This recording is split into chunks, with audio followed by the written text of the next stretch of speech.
تو وہ تو گئی نا جی.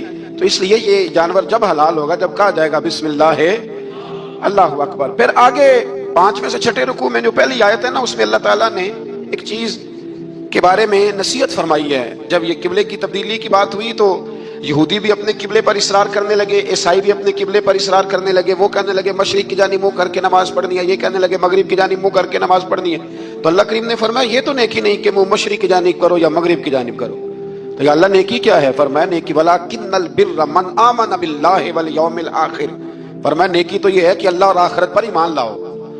نیکی ایمان کا نام ہے. پھر فرمایا فرشتوں پر، کتابوں پر، نبیوں پر ایمان لاؤ اور اپنا مال خرچ کرو اللہ کی محبت میں، رشتہ داروں پر، یتیموں پر، مسکینوں پر، مسافروں پر، مانگنے والوں پر، غلام آزاد کرانے کے لیے. اور فرمایا نیکی تو یہ ہے کہ نماز قائم کرو، زکوٰۃ ادا کرو، اپنے وعدے پورے کرو جب تم وعدہ کر لیتے ہو، اور جب تمہیں کوئی مصیبت پہنچے اس پر صبر کرو. فرمایا اولئک الذین صدقوا، یہ وہ لوگ ہیں جو نیکی کے دعوے میں سچے، جو ایمان بھی لائیں، خرچ بھی کریں، مصیبت پر صبر بھی کریں. یہ وہ لوگ ہیں جو ایمان کے دعوے میں سچے ہیں. وَأُولَٰئِكَ هُمُ الْمُتَّقُونَ، اور یہ وہ لوگ ہیں جو پرہیزگار ہیں اللہ سے. آگے یہ آیت جس میں اللہ نے قصاص کا حکم دیا ہے، بدلہ لینے کا. یہ حکم اسٹیٹ کے لیے ہے، حکمرانوں کے لیے. فرمایا کہ جب کوئی شخص کسی کے ساتھ کوئی ظلم کرے تو پھر اس کا بدلہ لو. تو کس طرح بدلہ لینا ہے؟ فرمایا الحر بالحر والعبد بالعبد والانثى بالانثى، آزاد کے بدلے آزاد، غلام کے بدلے غلام، عورت کے بدلے عورت. ہاں اگر کوئی وارث معاف کر دے تو بات الگ ہے، ورنہ بدلہ لو. اور قرآن مجید نے یہاں ارشاد فرمایا کہ اگر تم بدلہ لوگے تو زندگی ملے گی، تمہیں زندگی ملے گی. اگر حکمران مجرموں کو سزا دیں گے تو باقی لوگوں کی زندگی محفوظ رہے گی، بچے گی. حکم دیا گیا یہاں کہ بدلہ لیا جائے. پھر جب ہم 6 سے 7 رکوع کی طرف چلتے ہیں تو اس میں اللہ نے روزے کا حکم دیا، رمضان کی فضیلت بیان کی، اور ارشاد فرمایا گیا کہ جو روزہ نہ رکھ سکے وہ فدیۃ طعام المسکین، جو تو مریض ہو، بیمار ہو، وہ تو اتنے روزے جو ہے وہ اگلے دنوں میں رکھ لے. اور آگے جا کے یہ بھی بتایا گیا کہ جو زیادہ ہی بیمار ہو پھر وہ ایک مسکین کا فدیہ دے دے، کھانا دے دے. پھر اسی آیت کریمہ میں رب کریم نے فرمایا اگر تم مجھ سے دعا مانگو گے اسی رکوع میں تو فرمایا میں تمہاری دعاؤں کو بھی ضرور قبول کروں گا. پھر اسی میں بتایا گیا کہ رات کے وقت تمہیں کھانے کی بھی اجازت ہے اور عمل زوجیت کی بھی تمہیں اجازت دی جاتی ہے. اسی طریقے سے پھر آگے اللہ تبارک و تعالیٰ نے حج کے مہینوں کے بارے میں علامتیں ارشاد فرمائیں اور مسائل حج کچھ آگے جا کے بیان کیے. اور ایک اور غلط رسم لوگ رسمیں بنا لیتے ہیں نا، ایک اور رسم تھی کہ یہودی اور عیسائی جب حج کرتے تھے نا احرام باندھ لیتے تھے، پھر دروازے سے گھر میں داخل نہیں ہوتے تھے، اوپر سے چھلانگ لگا کے کہ اب ہم پاک ہو گئے. تو دروازہ چونکہ گناہگار ہے، اس کے بیچ سے گناہگار آتے جاتے رہے ہیں، لہذا دروازے سے نہیں گزرتے تھے. تو اللہ کریم نے فرمایا یہ کوئی نیکی نہیں، یہ کوئی طریقہ نہیں کہ تم دروازوں سے نہ گزرو. وَلَٰكِنَّ الْبِرَّ مَنِ اتَّقَىٰ، دروازے کے اوپر سے چھلانگ لگانا نیکی نہیں، بلکہ نیکی تو یہ ہے کہ اللہ سے ڈرنا شروع کر دو. حج کے بعد پاک صاف ہو جاؤ، ڈرنا شروع کرو، یہ اصل میں نیکی ہے. تو پھر اللہ تبارک و تعالیٰ نے حج کے مسائل کافی تفصیل کے ساتھ، چونکہ وہ فقہی مسائل ہیں اور پوری اس کی جزیات ہیں، لہذا وہ ایک نشست میں کرنے کی بات نہیں. تو رب کریم نے وہاں مشعر حرام کا بھی ذکر فرمایا اور ان سب چیزوں کی طرف نشاندہی فرمائی جن پر توجہ کرنا امت مسلمہ کے لیے بڑا ہی ضروری ہے. پھر آگے 8ویں رکوع تک یہ باتیں مختلف انداز میں چلتی رہیں. پھر 9 سے 10ویں رکوع میں ایک بات رب کریم نے یہ ارشاد فرمائی کہ میں نے کافروں کی نظر میں نا، جب انہوں نے میری نافرمانی کی ہے، میرے کلمہ نہیں پڑھا، میرے محبوب کو نہیں مانا، قرآن مجید کو نہیں مانا، تو فرمایا میں نے دنیا کی زندگی ان کے سامنے مزین کر دی. یہ بڑی سمجھنے والی بات. فرمایا زُيِّنَ لِلَّذِينَ كَفَرُوا، وہ جنہوں نے کفر کیا تھا نا ان کے لیے زینت دے دی کسے؟ حیات الدنیا، دنیا کی زندگی کو اللہ نے نا ان کے لیے حسین کر دی. انہیں بڑے اچھے لگتے ہیں، یہ میری جائیداد ہے، یہ میرا باغ ہے، او میری حویلی ہے، یہ سارے میرے جناب بنگلے. فرمایا یہ چیزیں ہم نے کافروں کی نظر میں پھر پیاری کر دی. سمجھیے گا بات، یہ کافر کا طریقہ ہے. جب دنیا داری کا مال دیکھتا ہے تو اس کی آنکھیں کھل جاتی ہیں، بڑا راضی ہوتا ہے. مومن کا یہ طریقہ، مومن کس بات پہ راضی ہوتا ہے؟ اللہ تبارک و تعالیٰ کی رضا پہ مومن راضی ہوتا ہے. اس چیز کو اللہ کریم نے یہاں بیان فرمایا. پھر اس سے آگے جو حرمت والے مہینے ہیں ان مہینوں کا ذکر کیا گیا. پھر اللہ تبارک و تعالیٰ نے جوے اور شراب کو حرام قرار دیا. 219 نمبر آیت ہے اسی رکوع میں اللہ تبارک و تعالیٰ نے اس کا بھی تذکرہ فرمایا. یہ تفصیل کے ساتھ تذکرے جاری رہے۔ پھر اسی طرح عورتوں کے جو حیض و نفاس کے مسائل ہیں ان کو بھی اللہ تبارک و تعالیٰ نے اسی بارے کے اندر بیان فرمایا۔ کچھ طلاق کے مسائل بھی اللہ کریم نے اسی بارے میں نام رکوع سے آگے جا کے ان ساری چیزوں کو اللہ کریم نے بیان فرمایا۔ اور پھر یہ بھی ارشاد فرمایا حیض و نفاس مسائل اور طلاق ان ساری چیزوں کو بیان کرنے کے بعد فرمایا کہ ان کے مسائل گویا سیکھ لو، اس پر عمل کرو، اور فرمایا تلک حدود اللہ، یہ اللہ کی حدیں ہیں، فلا تعتدوها، اللہ کی حدوں سے آگے نہ گزرنا، یہ وہ باؤنڈری ہے جو اللہ نے بنائی ہے، یہ حکم وہ ہیں جو رب نے دیے ہیں، تو ان سے آگے نہ جانا۔ تو بالتفصیل ان ساری چیزوں کا یہاں بیان فرمایا گیا، اور وہ مسائل جو بڑی تیزی سے لوگ الجھا دیتے ہیں ان کا بھی اللہ کریم نے یہاں ذکر فرمایا۔ بیچ میں کچھ آیات ایسی ہیں جو زیادہ توجہ کے قابل ہیں اور ہماری روزمرہ کی زندگی میں ہمیں ان کی بڑی اشد ضرورت ہے، جو اگرچہ مسائل فقہ تو نہیں لیکن ضرورت کے لحاظ سے، روزمرہ کے اخلاقی رویوں کے لحاظ سے اس کی بڑی ضرورت ہے۔ ان چند آیات کا بھی ہم نے انتخاب کیا، انشاءاللہ اس پر بھی کچھ بات کرتا ہوں۔ اس پارے کے آخر میں نا اللہ کریم نے ایک واقعہ بیان فرمایا، اس میں اللہ تبارک و تعالیٰ نے نا بنی اسرائیل کا ایک واقعہ بڑی تفصیل کے ساتھ، اور وہ اس پارے کے اختتام پر عقیدے کے لحاظ سے، نظریے کے لحاظ سے، سمجھنے کے لحاظ سے بڑی اہم چیز ہے، اس پر ضرور غور فرمائیں۔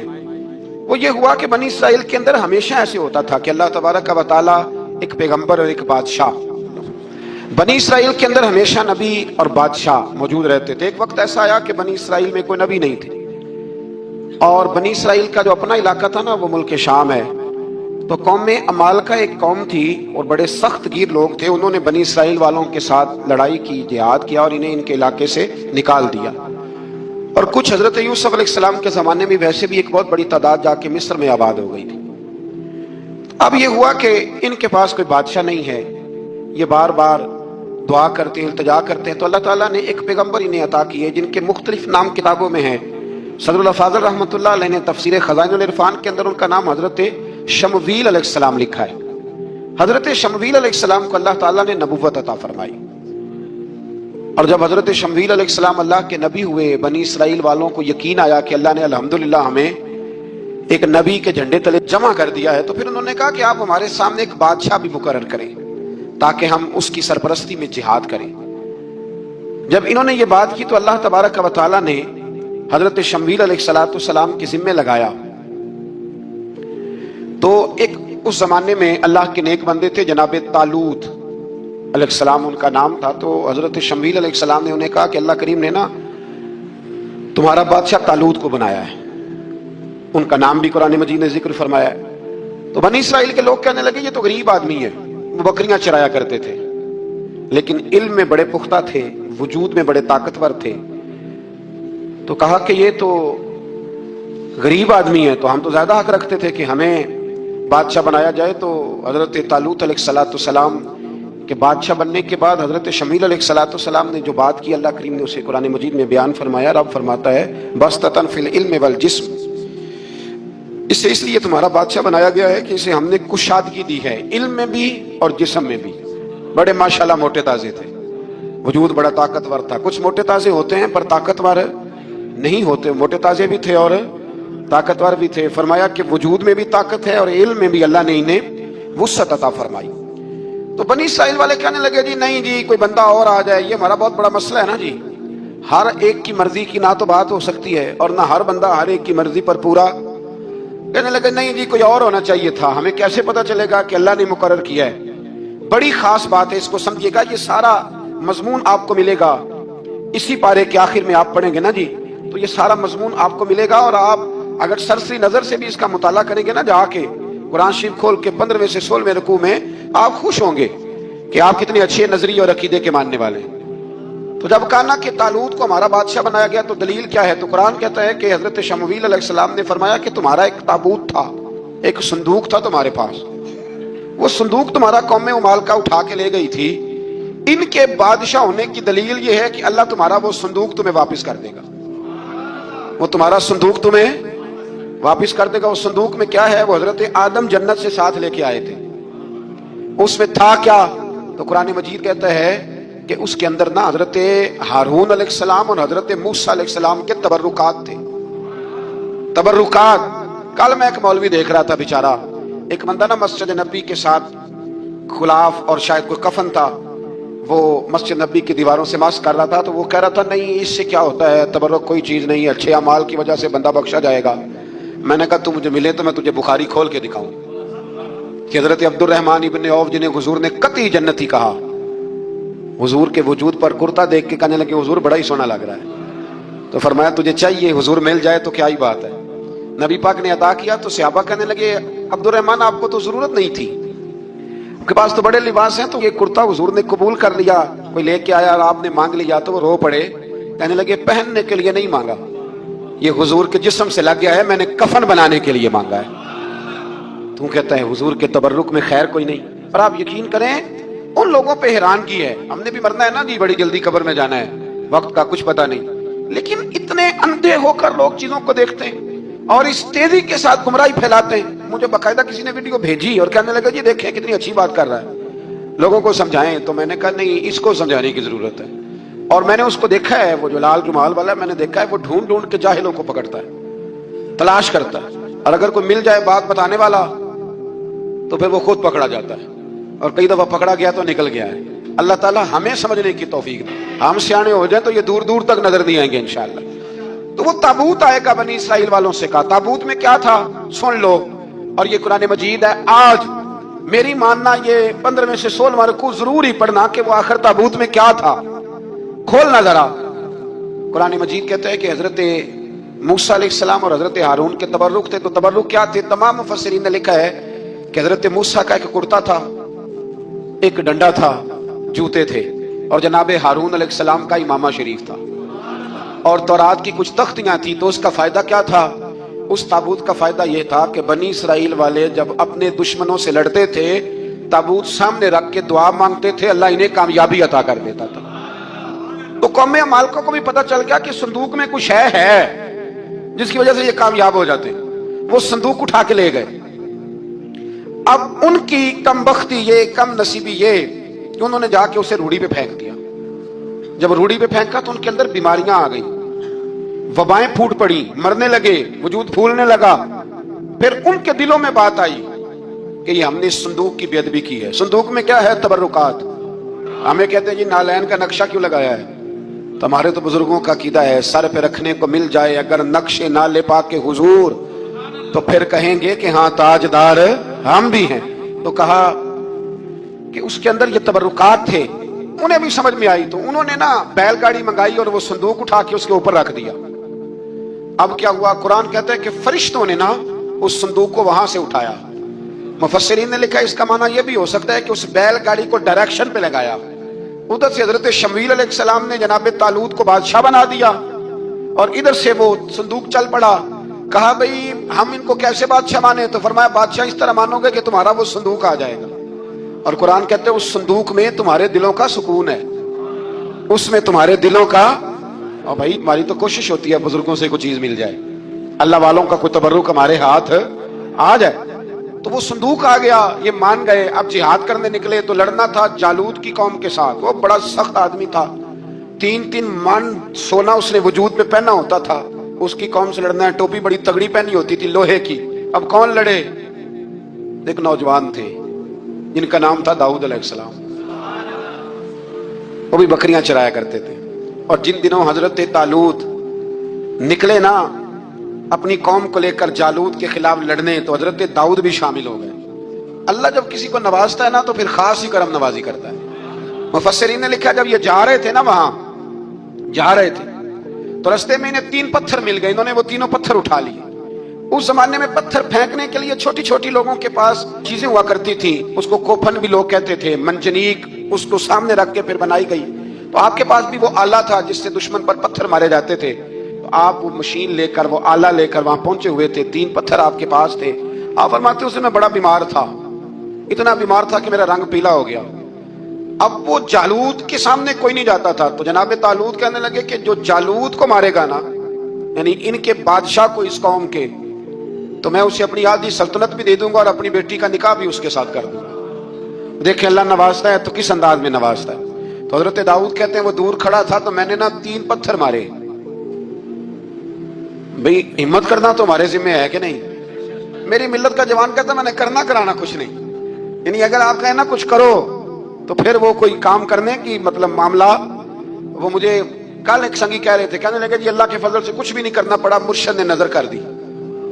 میں کہ مینوں ملن گے تو میں انہوں نے سمجھاواں گا کہ کچھ کرا کے نظر کریا کرو، کیونکہ میرے وہ دوست ہیں، میں انہیں جانتا ہوں. نظر میں بڑا کچھ ہوتا ہے، لیکن اللہ بھی تو بندے پہ بڑی نظر رحمت کرتا ہے نا. لیکن کہتا ہے 5 نمازیں پڑھ، رمضان کے روزے رکھ، زکوٰۃ فرض ہو تو ادا کر، یہ سارے کام کر، سچ بول، دیانتداری کر، پھر میں اپنے فضل سے تجھے جنت عطا کروں. تو یہ جو رویہ ہم نے بنایا یہ درست نہیں. تو فرماتے ہیں 3 پتھر میں نے مارے، اللہ نے اتنا فضل کیا کہ وہ بھی مر گیا، اور اس سے چھو کے میرے پتھر آگے بڑھے تو اس کی فوج کے 30 آدمی بھی مر گئے. 3 پتھروں سے 31 بندے اللہ نے مار دیے. فرماتے اس لیے کہ ہاتھ میرے تھے اور طاقتیں میرے رب کریم کی تھی. تو حضرت داؤد علیہ السلام کے حصے میں جناب طالوت کی صاحبزادی بھی آئی، آدھی سلطنت بھی آئی. کافی سال حضرت طالوت حیات رہے، پھر ان کا وصال ہو گیا تو ساری سلطنت حضرت داؤد کو ملی، اور پھر اللہ تبارک و تعالیٰ نے انہیں نبوت بھی عطا فرمائی. یہ دنیا میں واحد پیغمبر ہیں جو بیک وقت نبی بھی تھے اور بادشاہ بھی تھے. اور پھر اللہ نے فضل فرمایا، انہوں نے بڑی بڑی فتوحات کی. اور پھر حضرت داؤد کے صاحبزادے کا نام حضرت سلیمان علیہ السلام، پھر ان کے صاحبزادے کا نام حضرت. تو یہ ہوا کیسے؟ یہ سارا کچھ اللہ تبارک و تعالیٰ کے فضل سے ہوا، اس کے کرم سے ہوا. اب اس واقعہ سے ہمیں کیا پتا چلتا ہے؟ ہمیں یہ پتا چلتا ہے کہ رب جب فضل فرمائے نا کسی پہ بھی، تو ہمیں اس بندے کو دیکھ کے راضی ہونا چاہیے، کوئی شکوہ نہیں کرنا چاہیے. اور دوسری بات یہ سمجھ لینا چاہیے کہ حکومتیں، مال، دولت یہ صرف سیاستوں سے نہیں ملتی، یہ خدا کے فضل سے ملتی ہے. اور یہ بھی سمجھ لینا چاہیے کہ جو بزرگوں کے تبرکات ہوتے ہیں ان کی کیا ہی بات ہوتی ہے. چند باتیں ایسی تھیں کہ میرا دل کرتا تھا ان کو دہرایا جائے، اور خاص کر کے ان باتوں پر توجہ کی جائے. یہاں نا اللہ تبارک و تعالیٰ نے ان باتوں میں سے ایک بات کا ذکر فرمایا ہے. یہاں 207 نمبر جو آیت ہے نا اسی پارے کی، اس میں اللہ کریم نے فرمایا کچھ لوگ ایسے ہیں جو اپنی جانیں ہی اللہ کے حوالے کر دیتے ہیں. زندگی کا مقصد دین ہوتا ہے، لٹا دیتے ہیں. یہ نازل کب ہوئی؟ یہ آیہ مبارکہ حضرت صہیب رومی کے بارے میں نازل ہوئی. حضرت صہیب رومی رضی اللہ تعالیٰ عنہ بڑے مالدار تھے. مکے سے جب چلے نا تو سارا مال مکے میں چھوڑ دیا، اس لیے کہ اللہ کے رسول مدینے چلے گئے. فرماتے ہیں پھر میں نے مال و دولت کی پرواہ نہیں کی، پھر میں نے یہ سوچا کہ میں نے اپنے حبیب کے پاس جانا ہے. سارا مال ایک جگہ پہ دبایا، اور فرماتے ہیں میں مدینہ طیبہ کے لیے جب نکلا تو کفار نے، قریش مکہ نے روکا، ہم نہیں جانے دیں گے. تو حضرت صہیب رومی فرمانے لگے بھی سنو، میں کمزور نہیں، میں طاقتور آدمی ہوں، اور تم میں سے کوئی ایسا مائی کا لال نہیں جو تیر چلانے میں مجھ سے زیادہ سیانا ہو، تلوار چلانے میں مجھ سے زیادہ عقل مند ہو. جانا مدینے میں نے ہے. اب یہ ہے کہ تم بتاؤ میرے ساتھ تیروں تلواروں سے لڑو گے یا میں تمہیں ایک سودا بتاؤں وہ سودا کرو گے؟ قریش کہنے لگے سودا کیا ہے؟ کہنے لگے میرا بڑا مال ہے، میں مکے میں دفن کر کے آیا ہوں، تم مجھے مدینے جانے دو، میں تمہیں سارے مال کا پتہ بتا دیتا ہوں. ہزاروں لاکھوں میں تھا مال تجارت. دیکھیں جب صحابہ مدینے جاتے تھے تو کتنی قیمت دے کے جایا کرتے تھے. تم مجھے جانے دو، میں تمہیں وہاں کا پتہ بتاتا ہوں. انہوں نے کہا جی بات ٹھیک ہے، آپ پتہ بتا دیں.